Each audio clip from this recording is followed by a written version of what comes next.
André is going to talk to us about precision ag applied to citrus. Again, it's a long-term activity on that. Good morning, everyone. Thank you, Professor Molin, for the opportunity to show you some of our works.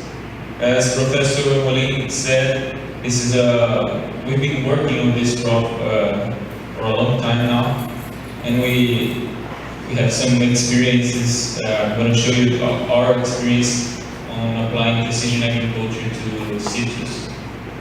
So I'm not gonna focus on only one project. I'm gonna show you the early projects before I was here. My colleagues started working on this topic in about 2005. Later on, we had this project comparing variable rate fertilization on citrus compared to the conventional practices, which is a project that was kept for a few years. And our most recent project, which is my PhD topic, it's the use of LiDAR and ultrasonic sensors to measure canopy variation. So, just a brief introduction about this crop. Citrus and especially oranges is a very important crop for Brazil, which is the world's largest producer, responding for about 30% of the world total production. These are the few numbers that shows the importance of this crop for us. Citrus is grown mainly here in São Paulo, which is another reason why we are studying this crop. This is a highly developed industry, agronomic sector, agricultural sector for us, involving farmers, processing units for orange juice, and also logistics. This is a very highly developed sector, and due to these characteristics, they are also interested in new technologies like precision agriculture. Before talking about our projects on citrus, I would like to briefly talk about another project that inspired us to start research on citrus, which actually this project was on coffee. Evaluating, Professor Minya already talked about this. There was a long evaluation about variable rate application on coffee, using 4 commercial fields, also 4 seasons, comparing the input consumption on variable rates and conventional practices, the yield in each treatment, and we got good results about reduction on nitrogen and potassium consumption, also yield increase, so we got pretty good results for this crop. And later on, we passed this project to citrus. The first approach to start precision agriculture technology on this crop was how do we map yield, since we don't have yet mechanical harvest. Predominantly we have hand harvest. This is the scenario that we need to adapt to collect yield data, which is a bit challenging. The pickers use these big bags to collect the fruits. There's a leader of the group which measures the volume of each of these bags. And then these machines pick this bag, put it into a truck or a trailer that goes to the industry for processing. And we need a method that fits the situation for collecting yield data. And inspired by some research on Florida that they developed for yield mapping, the method that we used was based on actually georeferencing every bag of those, and according to the distribution of these bags in the field, you can calculate the yield in each of these points and get the yield map. So basically, when we have the GPS coordinates for each of these points, you can calculate the area of representation of this point. If the area is higher, it means that your yield is lower. So this is the logic between that we use to calculate yield. It's very simple and it can adapt to this harvest condition.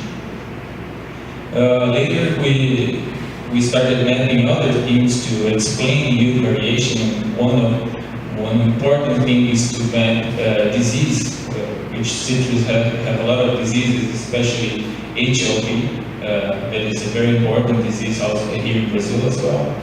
You need to cut out the tree that is infected, and you have a missing tree here.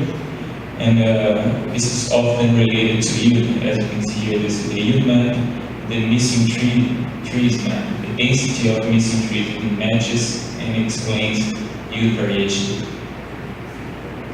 Well, then this project we kept for a few years, 6 years actually, comparing like the one in coffee. We were comparing variable rate fertilization of nitrogen, phosphorus, potassium, and also lime.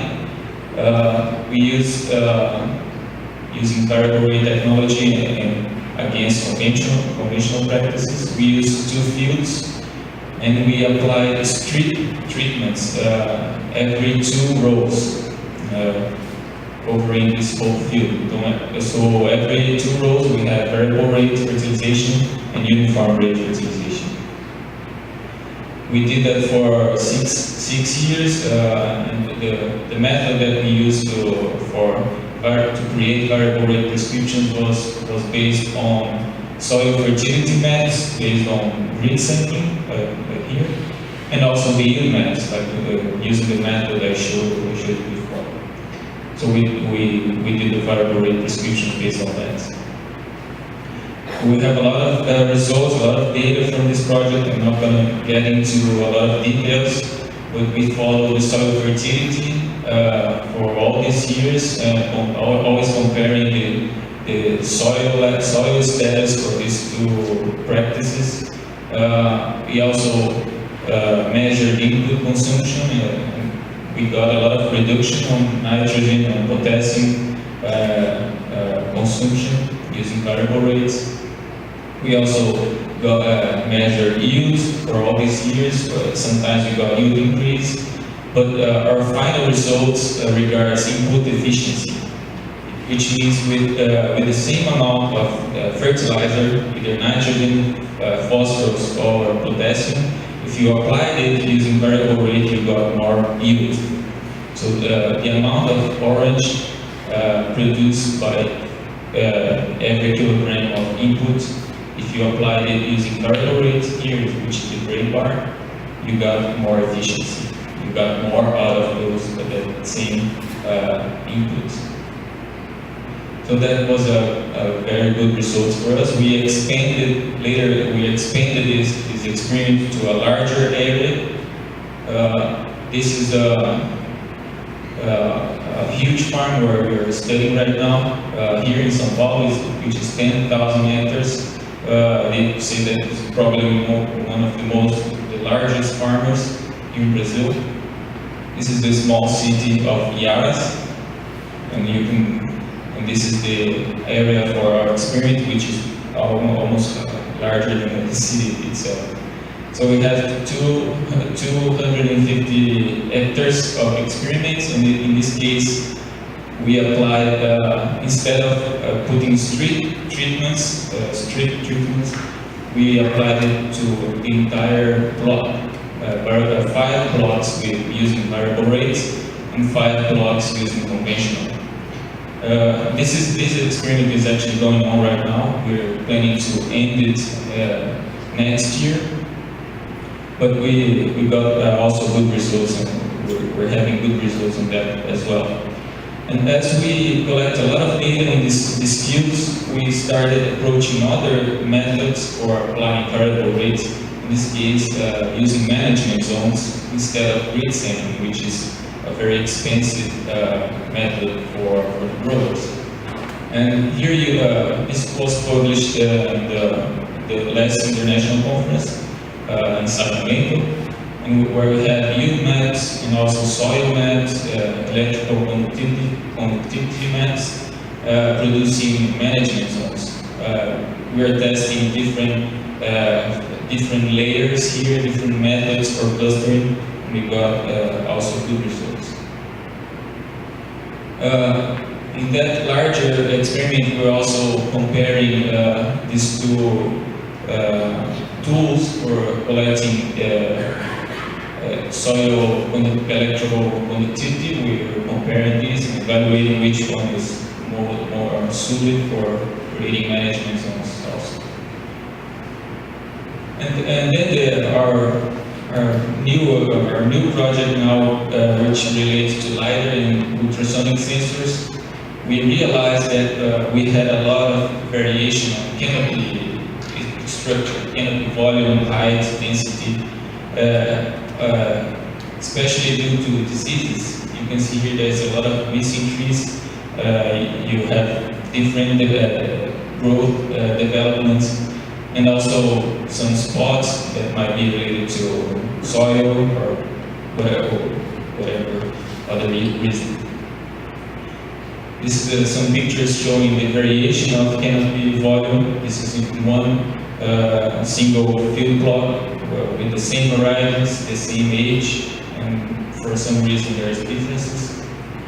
So we have this instrument that can measure pretty accurately the canopy structures, either volume, height, density, and we can use that for variable rate applications. So we are looking to, this is in the very beginning, this project, we're looking to answer some of these questions. First of all, does canopy volume vary significantly? Yet we don't know that. We feel that it varies, but we don't know how much. Is it macro or micro scale? Is it plant to plant, or is it more related to soil and larger spots? Is it related to yield, this variation? Probably yes. How do we develop new prescriptions that deals with this new approach, either for fertilizer or spraying?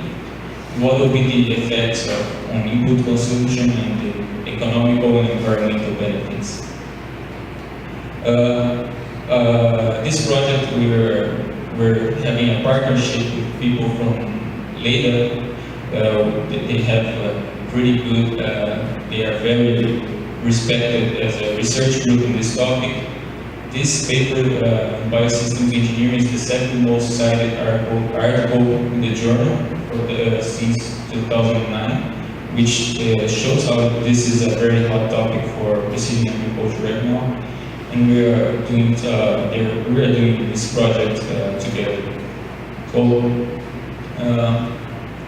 I think our partners, Citrosuco, Jacto, that always the companies that support these projects, our research foundation at the University of São Paulo.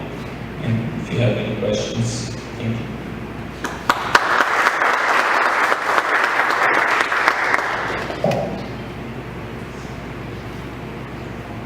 Actually, we have done similar things even in Citrus with colleagues from Turkey, using LEDA, try to use the low-cost laser from automobile industry, about 6,000 reais.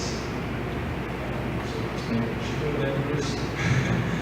We compared it also to images, good results, very comparable, ground-based sensors, but we had also these images from Google, like YouTube, and I was always wondering why no one is asking, hey, you already see this on the image and the aerial image. So have you analyzed that?